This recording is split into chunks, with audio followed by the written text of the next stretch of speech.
The great scientist Stephen Hawking feared one thing the most: the paradox of time travel.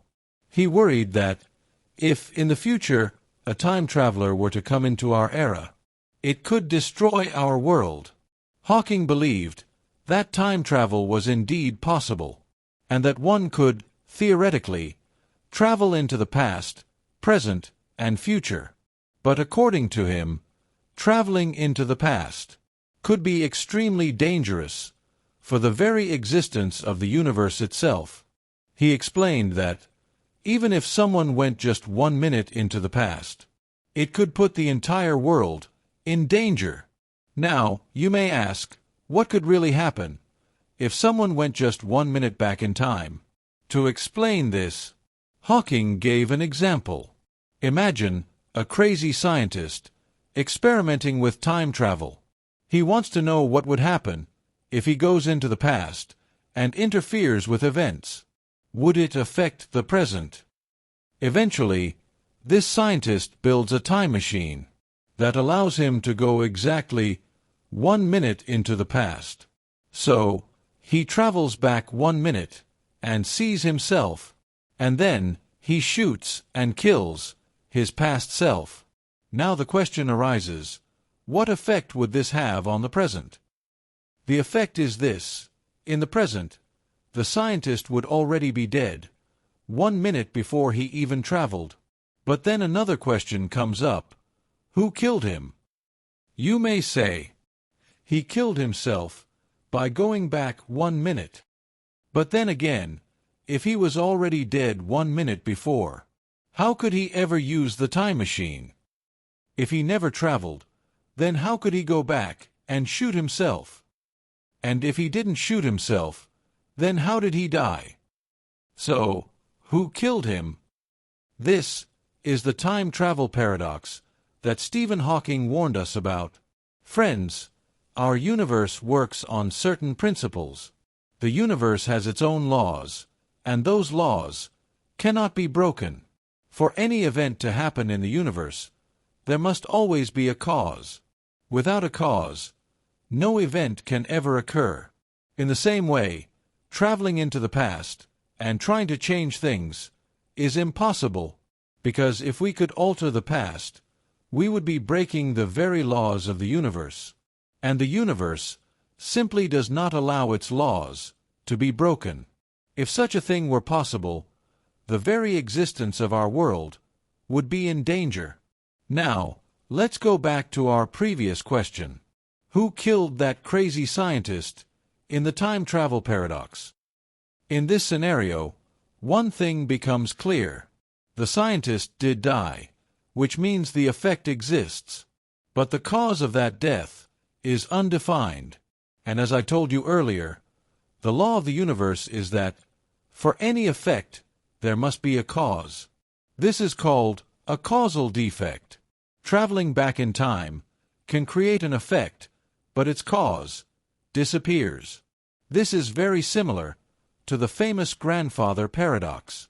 Imagine you travel back in time to when your grandfather was just a child, and you kill him.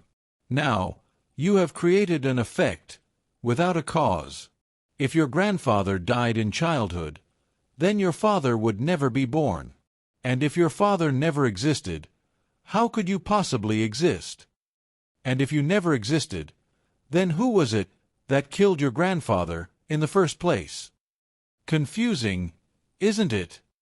Now you must be wondering, if changing the past isn't possible, then is time travel to the past possible at all?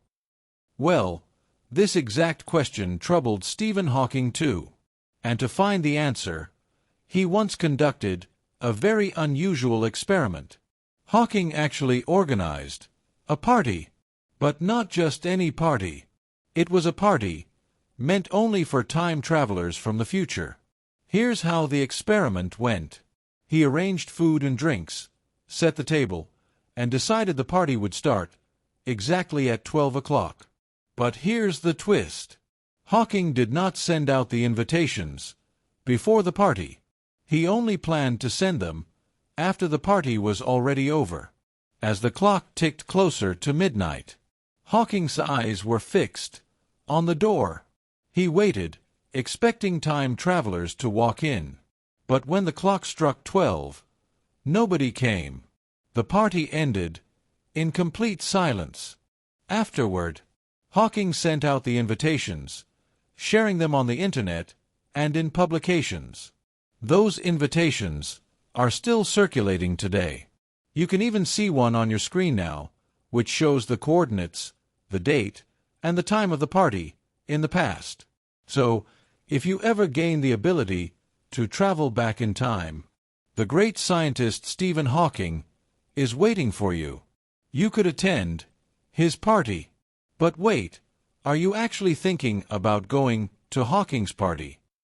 If you are, then before you decide, let me tell you about another paradox, one even more dangerous than the grandfather paradox.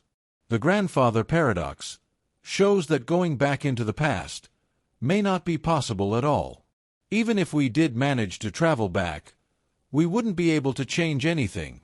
And if we tried to change events, we would get stuck in a loop of time. And instead of preventing the event, we ourselves would become the reason that event happens. This is explained in the Predestination Paradox. To understand it better, let's look at an example. Imagine your friend is driving at a very high speed. Suddenly, his attention drifts for just a moment, and his car crashes into a tree. The accident is so severe that your friend dies on the spot. God forbid something like this ever happens. But let's take this as an example to understand the predestination paradox. When you hear about your friend's accident, you are devastated. But luckily, you have a time machine. You think to yourself, why not go back in time and save my friend? So, you use your time machine and travel into the past, to the very moment where your friend's accident is about to happen. You see your friend driving recklessly at high speed, heading straight towards you. You wave and shout at him, trying to warn him before he crashes into the tree. Your friend notices you waving, but because the car was already going too fast, his attention shifts toward you, and in that very moment, he loses control of the car and smashes into the tree. The accident happens exactly the way it was supposed to, and your friend dies. Now, you feel even worse, because this time, you realize that your friend died because of you. But things get even more complex from here. Back in the present, you decide once again, let me try one more time to save him. You travel back into the past again, to the same spot. But this time, when you arrive, you see that your other self, the version of you from your first attempt, is already there, waving frantically to stop your friend's car. You think to yourself, if my friend hears that first version of me, his attention will drift, and he will crash again. I need to stop my first self from distracting him. So, you run toward your first self to silence him. But your friend notices you running on the road. Confused and shocked, he looks at you for just a split second, and in that moment, he again loses control, crashes into the tree, and dies in the accident. And once again, your friend's death happens because of you. This is the essence of the predestination paradox. It means that events are predefined. Whatever is destined to happen will happen, and you will become the reason for it. No matter how much you try to change the past, you end up creating the very event you were trying to prevent. You get stuck in a time loop where your actions only fulfill destiny rather than altering it. So friends, while time travel sounds exciting and fascinating, in reality, it is far more complicated. But there is one theory that might solve these contradictions. The Multiverse Theory. According to it, time travel could be possible without paradoxes, because when you go into the past, you may actually enter an alternate universe where altering events does not affect your original timeline. Now, let's go back to Stephen Hawking's party once again. Remember, Hawking organized a party for time travelers, but no one ever showed up. Why? Well, different explanations have been given for this mystery. One possible reason could be that time travel is simply not possible at all, which is why no one ever showed up at Stephen Hawking's party. The second reason might be that by the time humanity invents a real time machine in the future, Hawking's invitation could already be lost or destroyed, and without that information, future time travelers would never even know about his party.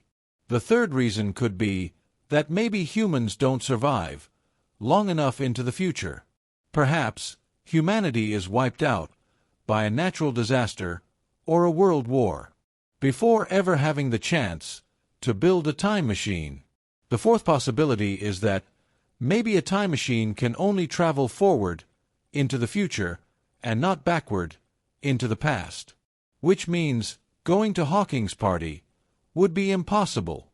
The fifth reason might be that even if time travel into the past were possible, travelers may have been too afraid of the paradoxes and their consequences. Out of fear, they could have deliberately avoided attending Hawking's party. And the sixth possibility is the most fascinating one. Maybe all the time travelers did attend Stephen Hawking's party, and the party really did happen. But when they arrived, it created a new timeline, a branch of reality in the multiverse. In our timeline, we never saw them. Whatever the true reason may be, one thing is certain: Stephen Hawking's. Whatever the true reason may be, one thing is certain: Stephen Hawking's invitation to time travelers remains one of the most fascinating experiments in history. Through this experiment, Hawking wanted to show the world that, as mysterious and tempting as time travel may sound, it is not something we have mastered yet. His empty party was his way of proving, at least for now, that time travel to the past is either impossible or far more complicated than we can ever imagine. But his invitation is still open. The coordinates, the place, and the time of his party remain recorded forever. Who knows, maybe one day, if time travel truly becomes possible, someone will finally attend Stephen Hawking's party. Until then, the mystery of time travel remains unsolved, a puzzle between science and imagination, between reality and paradox. So friends, what do you think? Is time travel possible? Or will Stephen Hawking's party always remain empty? If you liked this video, please don't forget to subscribe, like, and share it with your friends.